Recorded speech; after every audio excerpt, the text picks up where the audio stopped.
sahabat muslim. Kalau sholat benar, yang lainnya benar. Sholat tidak benar, yang lainnya adalah include, tidak akan benar. Nauzubillahi min dzalik. Maka sahabat muslim, ada 15 siksaan untuk orang yang tarikas sholat. Orang yang selalu meninggalkan sholat, sahabat muslim.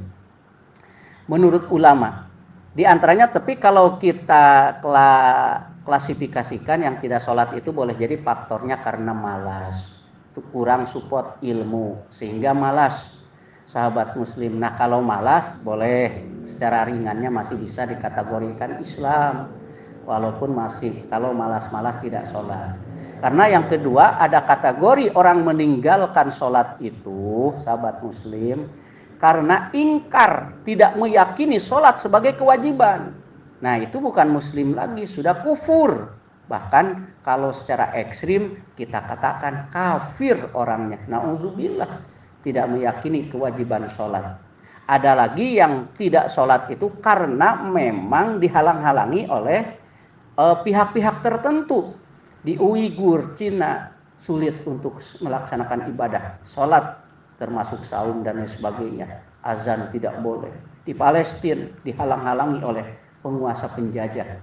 Nah, kalau di Indonesia boleh jadi belum atau mudah-mudahan tidak. Nah, kenapa tidak? Orang lain mau sholat di Palestina tapi mungkin takut dengan senjata dan lain sebagainya. Di kita ini tidak ditakut-takuti barangkali.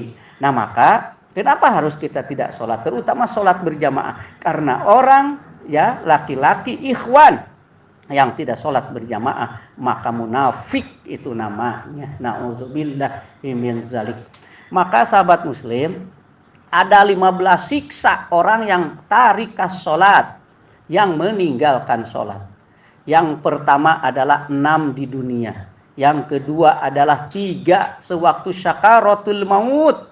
Yang ketiga adalah 3 saat di dalam kuburan. Kemudian yang keempatnya adalah 3 sewaktu kelak di hari kiamat. Lalu yang 6 di dunia itu apa saja, sahabat muslim? Dalam kitab Qurtubi disampaikan yang 6 di dunia siksa yang pertama adalah fal awalu, yang pertama, sahabat muslim, yanza'ullahul barakata min umrihi, yaitu Allah akan mencabut, yanza'u akan mencabut fi'il mudhari, maka ini adalah akan, dan Allah sedang, kalau orang tidak sholat sedang dicabut. Yanza'ullah, siapa yang mencabut? Allah subhanahu wa ta'ala, al barakata, akan keberkahan, min umrihi, dari umurnya, dicabut keberkahan umurnya. Tidak berkah, ya, tua-tua keladi, semakin tua semakin menjadi-jadi, malah bukan dekat dengan sajadah, semakin haram jadah. Nauzubillahi min dzalik. Ibaratnya, sahabat muslim, bukan dekat dengan al-mukarrom para kiai, malah dekat dengan al-mugarong para garong. Nauzubillah, sahabat muslim. Allah, bukannya istighfar subhanallah subhanallah subhanallah, zikir subhanallah, malah dihitung adalah banallah sekalian ban serep. Ya, bacaannya tidak, masih syukur masih bisa ada bacaan, ini salah. Nauzubillah, semakin tua keladi, nauzubillahi min dzalik, tidak berkah umurnya. Nauzubillah. Kenapa? Boleh jadi tarikas sholat, umurnya tidak berkah, dicabut keberkahannya oleh Allah. Nauzubillah. Itu fal awalu. Wasaniyatu, yang keduanya, yamsahullahu siyama solihina mi wajhihi, Allah akan menghapus apa? Siyama solihina mi wajhihi, dari tanda-tanda kesolehan dari wajahnya.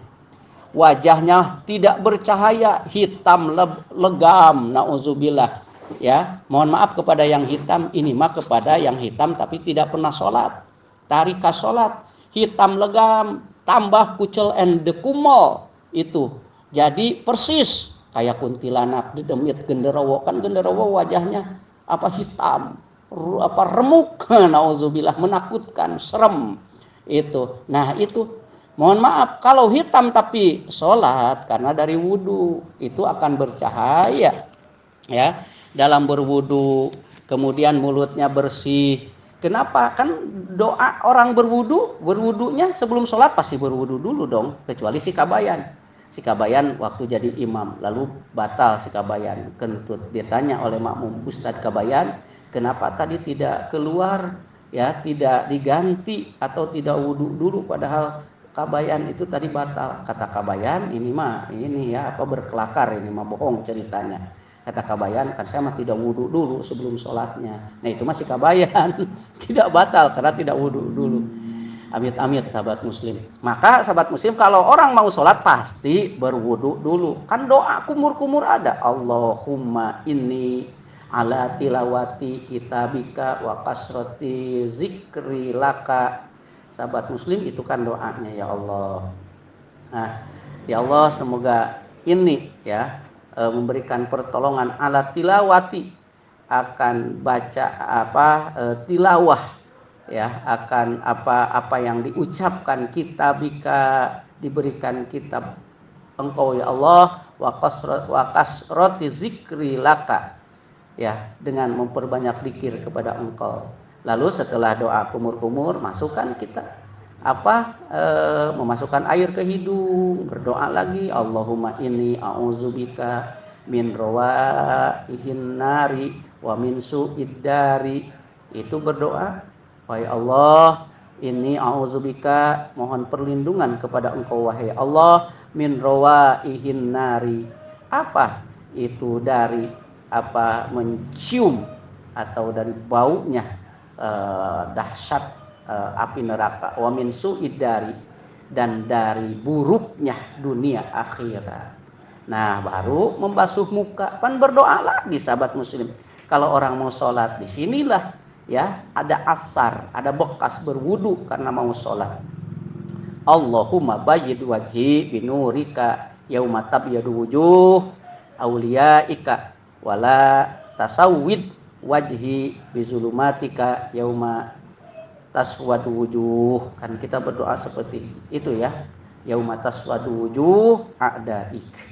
Sahabat muslim, Allahumma bayyid ya Allah, ya, aku berdoa kepada engkau wahai Allah, bayyid wajhi, semoga engkau memutihkan wajahku dengan apa? Binurika yauma tabyadu wujuh auliyaika, dengan cahaya engkau ya Allah, dengan nur engkau ya Allah, putihkan, bukan sekedar putih tapi bercahaya. Banyak yang putih kalau tidak sholat tapi tidak bercahaya putihnya, ya. Orang-orang bule itu kan putih tapi tidak ada nur kesalehan, tidak ada nur cahaya ilahi. Nauzubillah. Wujuh auliyaika, seperti wajah-wajah dari kekasih-kekasih engkau yang soleh, para anbiya, para mursalin, para wali. Wala tasawwid wajhi bidulumatika, jangan engkau jadikan wajahku hitam, legam, gelap. Nah, itu kayak genderuwo. Yauma taswadu wujuh a'daika, seperti wajah-wajah musuh-musuh engkau. Orang munafikun kelak di yaumil qiyamah, orang kafirun, orang yang senantiasa ingkar akan engkau wahai Allah. Kan gitu ya doa-doa ketika kita berwudu. Wajar sahabat muslim ketika kita sholat maka orang itu akan bercahaya wajahnya kelak di yaumil qiyamah. Tapi ini di dunia, karena ciri yang kedua, siksa yang kedua adalah yumsahullahu siyama solihina mi wajhihi, diangkat, dicabut, dihapus adalah tanda-tanda atau ciri-ciri kesalehan dari wajahnya. Nauzubillah. Yang ketiga adalah wasali satu kullu amalin la ya'jaruhullahu subhanahu wa ta'ala ilaih. Apa itu diantara sahabatnya? Setiap amal-amalnya itu tidak diberikan ujroh oleh Allah, alias tidak sempurna amal-amalannya. Kenapa? Tarika sholat. Nauzubillah, tadi saya katakan berangkat haji, ya, mahal-mahal lah haja liman la sholatalah, lalu tidak dikatakan haji tidak sempurna. Boleh jadi kullu amalin la ya'jaruhullahu subhanahu wa ta'ala ilaih, tidak diberikan ujroh, tidak diberikan pahala oleh Allah. Nauzubillah min dzalik. Sahabat muslim, hadirin kaum muslimin rahimakumullah. Lalu yang keempat adalah La yarfa'ullahu azza wa jalla du'a'u ila sama'a. Doanya tidak akan diangkat oleh Allah Subhanahu wa taala. Jadi doanya terhijab, terhalang. Kenapa? Karena tarikas salat. Mau bagaimana berdoa, Rabbana atina fid dunya hasanah wa fil akhirati hasanah wa qina azabannar. Allahumma rabbana anzil alaina ma'idatan minas. Tapi tidak pernah sholat, tidak akan diterima oleh Allah, doanya terhijab. Kecuali kalau sholat doa tidak dimakbul ya oleh Allah, itu doanya masuk ibadah. Kemudian yang kelima sahabat muslim, yumkituhu khalaiqu fid dari dunya. Semua makhluk khalaiq yang diciptakan ya, makhluk ya oleh sang khaliq diciptakan. Makhluk, semua makhluk di sini jamak taksir, semua makhluk fidari dunia, di dunia. Apa itu? Makhluk relatif, semuanya membenci, benci kepada orang yang tarikas sholat, siksa Allah. Yang keenam adalah sahabat muslim, laisa lahu haddun fid du'ai, tidak akan memperoleh bagian daripada doa-doa orang-orang soleh. Kenapa ini siksa yang keenam kepada orang yang tarikas sholat? Karena doa orang-orang soleh itu makbul, diterima, tidak ada penghalang sahabat muslim. Lalu sahabat muslim, siksa yang kedua adalah ketika dalam sakaratul maut.